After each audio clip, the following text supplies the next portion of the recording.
ওয়ানের ছোট্ট ক্ষুদে শিল্পী সৈদুলকে। ওর থেকে আমরা স্বাধীনতা দিবস উপলক্ষে 2-4টে লাইন ও শোনাতে যাচ্ছে আমাদেরকে। Saidul,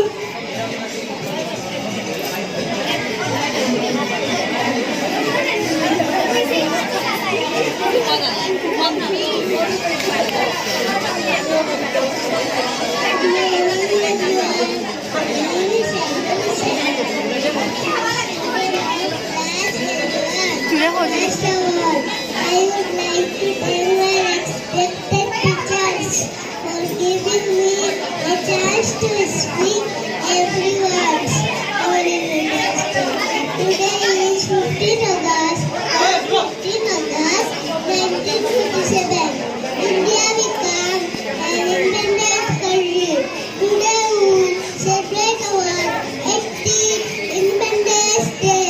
We remember and salute our brave freedom fighters who sacrificed their lives for our country.